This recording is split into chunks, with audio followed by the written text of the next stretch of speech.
وغير ذلك من المحرمات معاصي اليد ومعاصي اليد كالتدبيس. Bismillahirrahmanirrahim. Alhamdulillahirabbil alamin wassalatu wassalamu ala asyrofil anbiya'i wal mursalin sayyidina Muhammadin wa ala alihi washabihi ajma'in. Qala al-muallif rahimahullah nafa'ana bi ulumihi wa maddana bi asrarihi wa bikum fid dharain.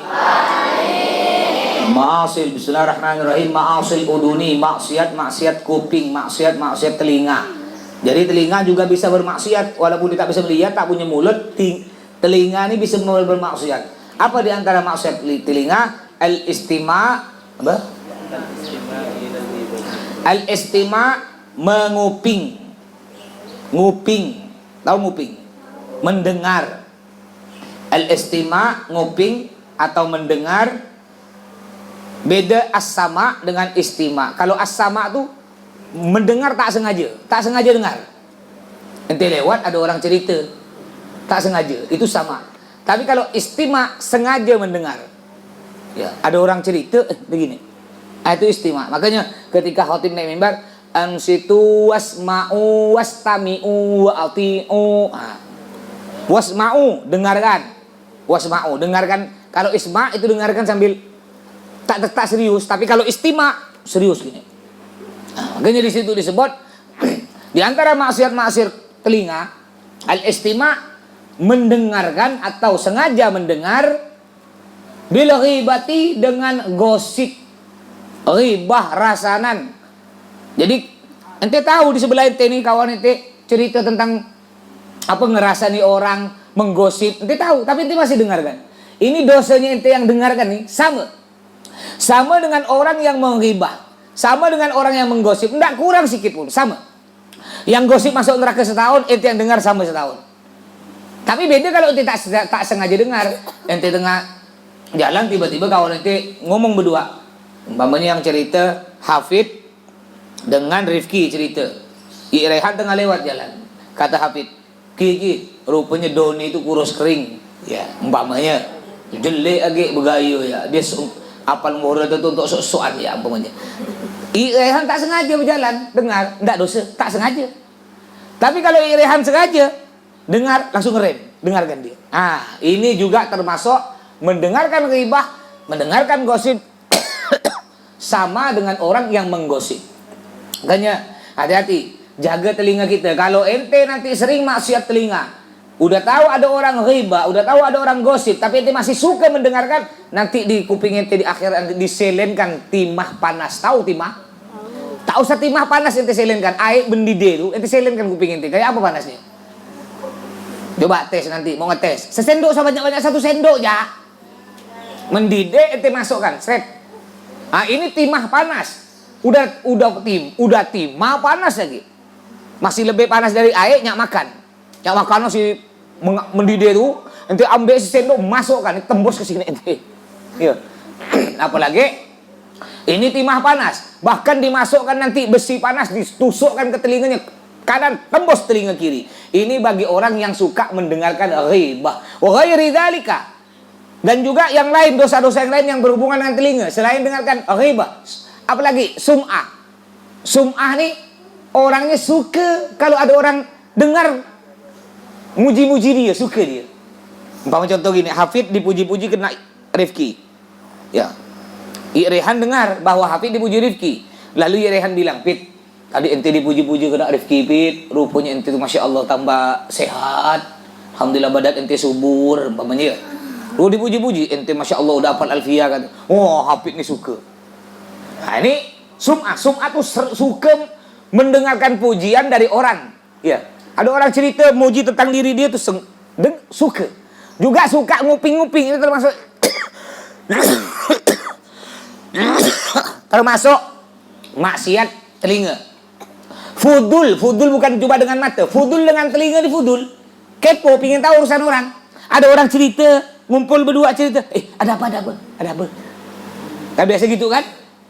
Pernah ente gitu? Ada orang ramai-ramai berlima cerita, kayak serius gini. Datang ente. Ada apa? Ya, ada apa? Ada ente monyet. Fudul amat ente nih. Ngerti? Nggak tak usah fudul. Ya telinga. Di antara juga maksiat telinga apa? Mendengarkan bohongnya orang. Udah tahu ente punya kawan di bual, besak bual. Nah, bang, udah terkenal besak bual, dan dia kalau cerita bual terus, tapi ente masih suka dengarkan. Juga ini maksiat telinga. Kenapa maksiat telinga? Karena ente membiarkan orang bual. Sebenarnya tugas ente kalau ada kawan ente bohong bual, ente nasihati. Ketika Hanafi mau cerita, umpamanya, Hanafi terkenal santri dengan julukan bukan cuma Musa, juga ada Hanafi Al-Kadzab. Umpama cek-ceknya nih. Ketika Hanafi duduk, seret, udah mau cerita, anak tadi ngelihat, langsung ente jawab, campak botol lamparet. Apa campak botol lamparet? Bul bual. Jadi nasihati, bukan ente masih suka dengar. Tak apalah, daripada tak ada kerja kan, pun tak ada yang dicerita karena tak apalah, bual yang penting untuk hiburan. Tak boleh. Enggak ada. Jadi Hanafi yang bohong dengan ente yang mendengarkan kebohongannya sama-sama juga dapat dosa. Makanya ini diantara maksiat telinga. Terus selanjutnya.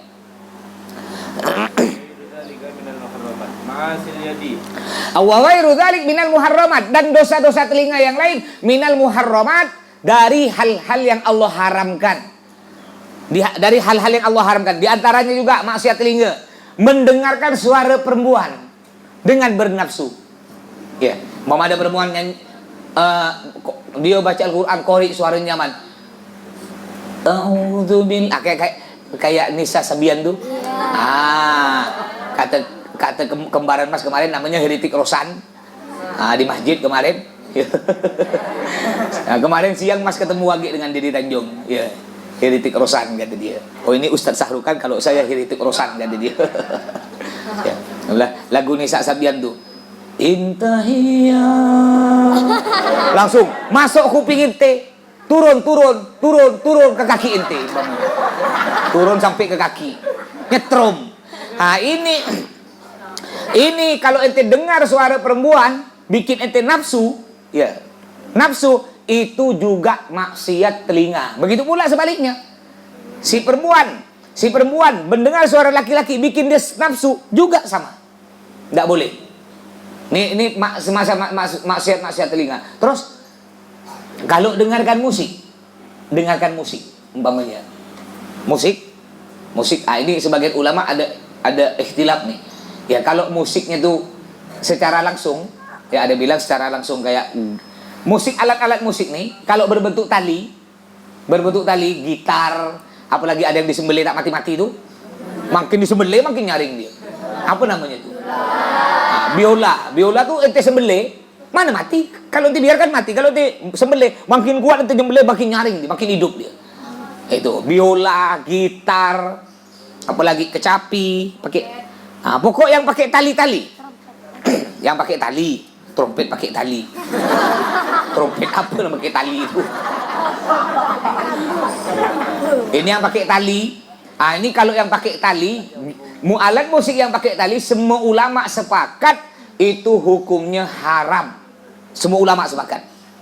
Cuma ada beberapa ulama mengecualikan gitar gambus. Tahu gitar gambus? Tahu. Yang perutnya gendut? Tahu Pit, ente Pit? Kan tahu. Gitar gambus, ya.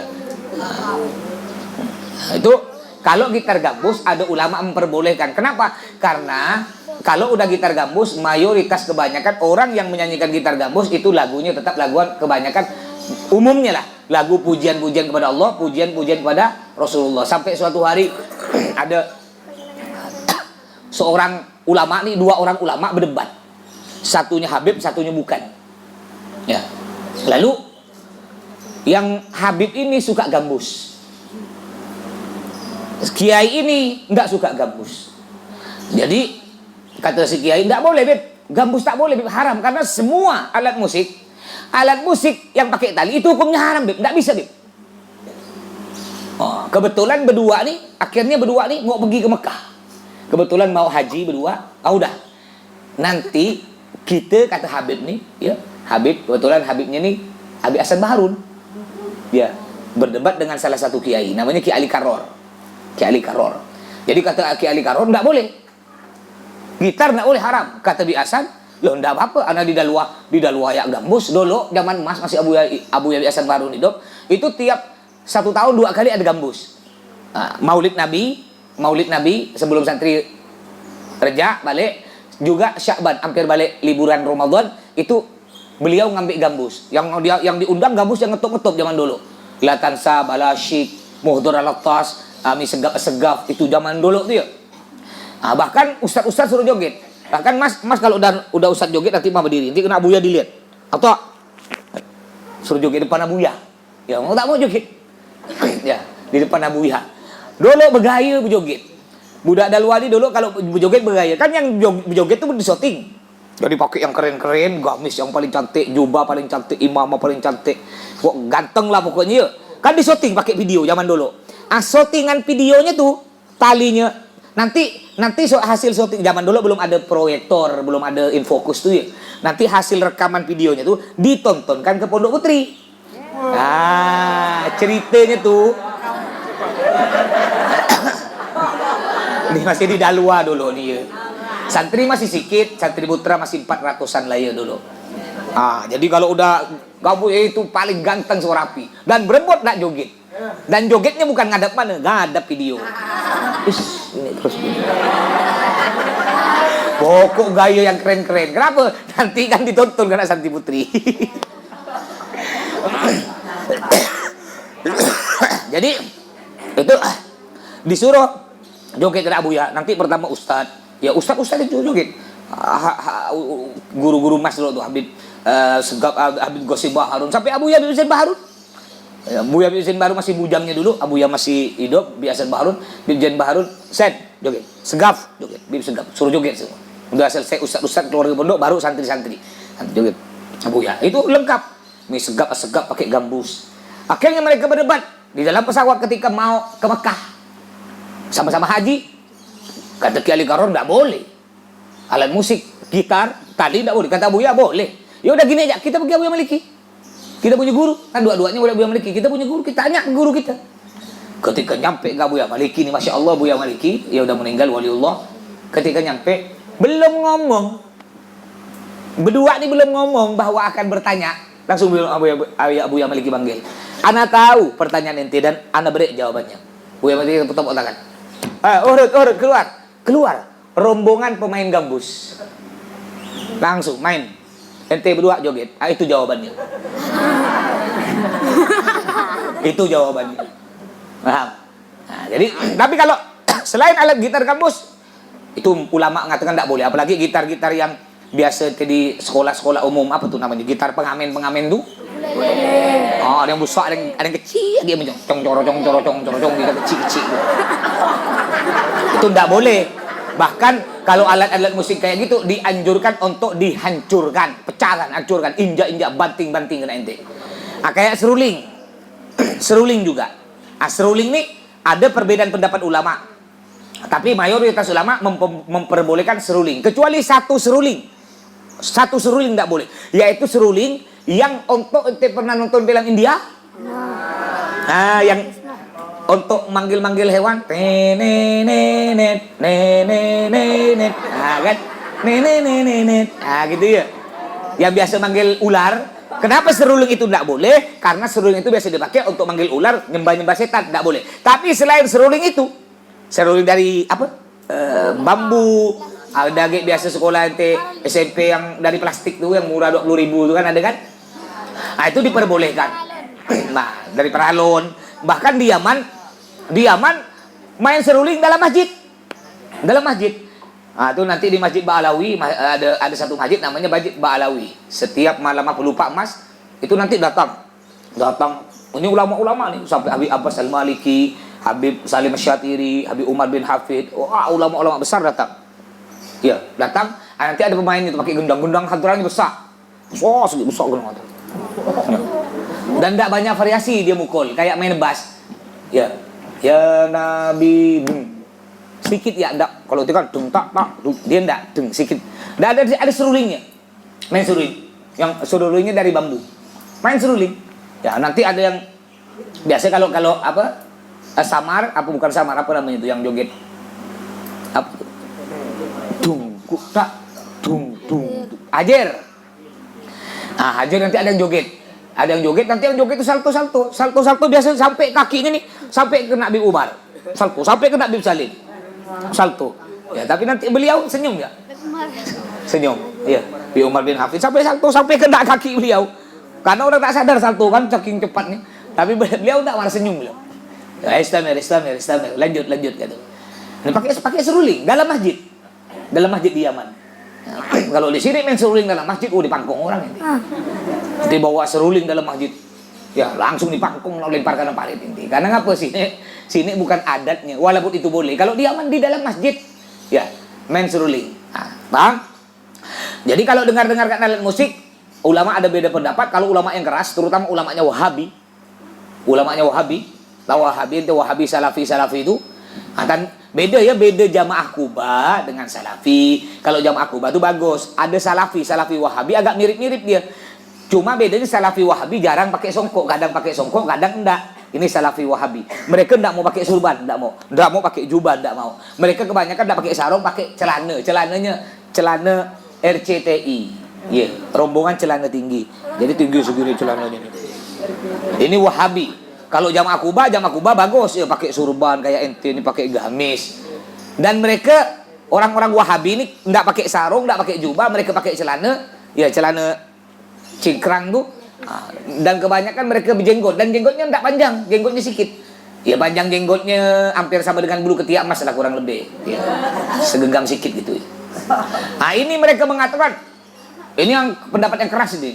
Semua alat musik, dengarkan musik hukumnya haram, enggak boleh. Karena ngapa? Alat musik enggak ada zaman Nabi. Haram. Gendang hadra haram. Gendang hadra kata dia haram. Ente baca serakal, ya Nabi, waduh haram tuh. Ente syirik. Apa ente muji-muji Nabi berlebihan? Kalau nak muji berlebihan tuh muji Allah. Nabi Muhammad tuh makhluk. Manusia kayak gitu biasa. Enggak usah puji berlebih-lebihan. Kayak ente sekarang nih acara Maulid Nabi, pakai hadra, pakai berdiri, baca ya Nabi. Wah, masuk neraka semua ente. Karena surga punya datuk dia. Yang masuk surga cuma Wahabi ya tuh ya. Ini hati-hati, Wahabi udah banyak di Pontianak nih ya. Udah banyak di Pontianak. Mereka banyak buat taklim Al-Quran, ngaji Al-Quran. Diberi nama belajar Quran Imam Syafi'i, belajar Al-Quran Imam Hanafi, belajar Al-Quran Imam Maliki. Itu padahal di Wahabi nih. Nggak mau tahlil, nggak mau maulid. Banyak nih, direkrut budak kecil-kecil, budak muda-muda. Maulid Nabi haram, bid'ah masuk neraka. Baca serakal masuk neraka, robok-robok masuk neraka, gunting rambut turun tanah, acara Isra Mi'raj semua masuk neraka. Memang datuk ente yang punya surga. Cuma ente sendiri masuk surga. Alasannya ngapa? Karena Maulid Nabi serakal gendang hadra itu ndak ada di zaman Nabi, bid'ah. Kalau ente ketemu orang ini, ente tanyakan, ente ada nggak di zaman Nabi? Tak ada, berarti ente bid'ah, lemparkan di Sungai Kapuas. Nyaman nggak? Bukan mas. Kalau kita nak ngatakan bid'ah yang nggak di zaman Nabi, banyak, termasuk mereka orang Wahabi melakukan bid'ah. Contoh, nih mikrofon mic. Di zaman Nabi ada nggak mic? Ada? Nggak ada zaman Nabi mic. Berarti ini kita ceramah ngajar pakai mic haram, pakai HP di shooting haram. Zaman Nabi nggak ada media tuh, HP, TV, shooting nggak ada. Kalau nanti ketemu Ustaz Wahabi ambil HP dia, sini HP ente, apa lagi HP? Lo Nabi kan tak punya HP. Dia tengah pakai motor, rampas motornya. Ngapa kita rampas? Nabi tak pernah pakai motor. Kalau kemana-mana pakai onte sana ente. Paham? Ambil semuanya. Barang dia pakai kacamata, ambil duitnya, dompet itu ambil. Duit zaman dulu zaman Nabi enggak, bukan kayak gitu, enggak ada rupiah. Dinar dengan dirham, ambil duitnya. Rumah aja pun ambil. Zaman Nabi bentuk rumah kayak sekarang. Bid'ah semua tuh. Binente pun bid'ah.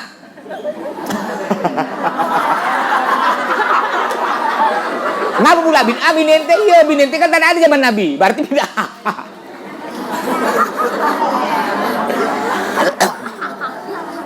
Macam-macam nih orang Wahabi nih. Enggak, jadi gini, enggak semua sesuatu yang tidak ada zaman Nabi kita katakan bid'ah. Selama itu tidak bertentangan dengan agama Islam, itu hukumnya boleh-boleh saja. Banyak yang enggak ada zaman Nabi bid'ah. Banyak yang enggak ada zaman Nabi. Contohnya Al-Quran tuh enggak ada zaman Nabi. Belum ada Quran bentuk kitab kayak gitu, bentuk buku kayak gitu, Quran belum ada. Di zaman Nabi, semua sahabat Nabi Al-Quran ada di sini nih. Ada di otak, ada di hati, udah apal. Suatu hari sahabat-sahabat bertanya pada Nabi, Nabi masih hidup nih, Nabi, kami nih mau membukukan Al-Quran, mau jadikan buku kitab Al-Quran. Ngapa pula kata Nabi? Takut gini Pak Nabi, takut nanti hilang apalan kami ini. Enggak boleh kata Nabi. Baru ketika Nabi Muhammad dah meninggal dunia, baru di zaman Sayyidina Utsman, barulah dibukukan, dicetak jadi Al-Quran kayak gitu. Berarti Al-Quran kayak gitu enggak ada zaman Nabi. Apakah Al-Quran kayak gitu tuh hukumnya bid'ah, haram, masuk neraka? Sedangkan mereka orang Wahabi gak baca Quran kayak gitu. Jadi orang Wahabi ini mengatakan, kita kalau belajar ilmu enggak usah kepada orang, kita langsung belajar ilmu kepada Nabi. Memangnya tidak dapat zaman Nabi. Orang Wahabi, dia belajar Al-Quran dari siapa? Langsung dari Nabi. Dari siapa loh? Dari ustadznya. Nah, ini orang-orang Wahabi, hati-hati ente. Tanda-tandanya kalau orang Wahabi tak pakai sarung, tak pakai jubah. Kebanyakan mereka pakai celananya tinggi. Wah, karena kata dia, kalau kita pakai celana di bawah mata kaki, itu Allah laknat. Karena ada hadis Nabi, la'anallahu al-isbal, la'anallahu al-musbil. Ya, Allah yang artinya al-hadis au kamakal, Allah melaknat orang yang isbal. Isbal ini memanjangkan pakaiannya, celana atau kain sarung atau jubah di bawah mata kaki. Mereka ini makan mentah-mentah hadis Nabi. Betul, di hadis Nabi mengatakan Allah melaknat orang yang isbal, yang laki-laki ya. Allah melaknat orang laki-laki yang isbal pakaiannya ya, baik sarung, baik jubah, baik celana di bawah mata kaki panjangnya. Allah laknat. Cuma tidak diteruskan hadisnya kalau orang-orang Wahabi salaf ini. Ada lanjutan hadisnya, Allah laknat lil khuyala. Dilaknat oleh Allah orang yang isbal memanjangkan di bawah mata kaki lil khuyala, kalau niatnya sombong. Kalau niatnya tak sombong tidak apa-apa. Paham? Tergantung niat. Ente pakai sarung di bawah mata kaki, niat ente sombong? Enggak, ya udah tak apa-apa.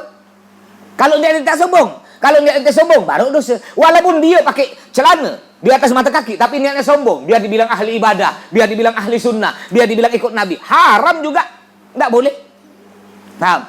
Nah, ini orang-orang Wahabi begitu, keras mereka, keras, haram semua. Makanya banyak jadi teroris yang ngebom itu rata-rata orang Wahabi itu. Karena mereka berpendapat selain Wahabi masuk neraka. Terutama kita yang adakan acara tahlilan. Ya, tahlilan 7 malam. Wah, itu kita bilang syirik. Ya, syirik. Kita semua masuk neraka. Jadi anggap dibunuh enggak apa-apa, masuk neraka, Pak. Nanggung kata dia. Ini orang-orang Wahabi, hati-hati. Kalau nanti ketemu nanti berhenti mondok, ketemu dia nih udah pakai celana di atas mata kaki tinggi gitu ya, enggak pakai songkok, udah jarang pakai songkok, udah mulai banyak jenggot. Itu kebanyakan Wahabi. Dan Wahabi ini enggak wajib taat ke orang tua kalau orang tuanya enggak ikut dia.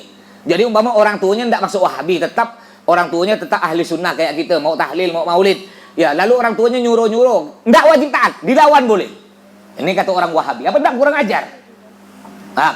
Jadi mendengarkan musik-musik tergantung musiknya. Kalau musiknya yang menimbulkan nafsu, hukumnya haram. Tapi kalau musik kayak solawat-solawat, ini kan biasa dengarkan di HP kan, kayak punya Ar-Ridwan sama lagi Bib Syekh, ya Padang Bulan. Kalau Bib Syekh itu biasa lagunya bergetar-getar ya, ada agak-agak ada gelombang-gelombang. Ya ini solawat Busyra. Nampak ada yang bermuan nih? Nampak? Ini namanya Salawat Busyra, yang ngarang adalah Habib Segaf Baharun, putranya Habib Hasan Baharun. Kalau Salawat Lidaf'il Bala, yang ngarang tuh Habib Hasan Baharun. Salawat Lidaf'il Bala yang biasa dibaca, Allahumma sholli ala sayyidina maulana Muhammadin khairil bariyah, sholatan tusallimu nabiha, tusallimu ahlana wa auladana, terus sampai akhir. Itu yang ngarang Habib Hasan Baharun. Sedangkan Salawat Busyra ini putra Habib Hasan Baharun, yang ngarang namanya Habib Segaf Baharun. Ini kalau bacanya Allahumma sholli, mirip Salawat Tibil Kulub lagunya.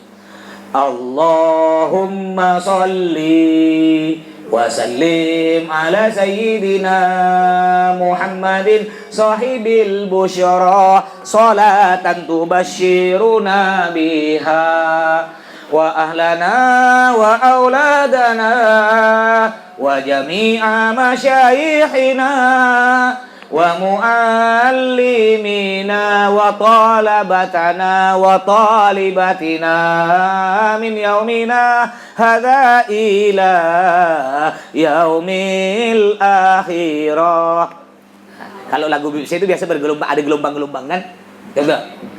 Wa ahlana wa jami'a masyaihina wa mu'allimina wa talabatana talibatina. Kan begitu biasanya. Tapi Masya Allah, kalau beliau yang gelombang cantik, makin bergelombang makin cantik. Kalau Hanafi hancur mikrofon. Kalau beliau kan Masya Allah bagus. Ya Rabbi salli ala Muhammad. Cantik. Kayak orang demam tinggi. Nah, nanti dibaca ramai-ramai dan dihafalkan, ditulis. Nanti. Terus? Nah, kelas. Hadirin.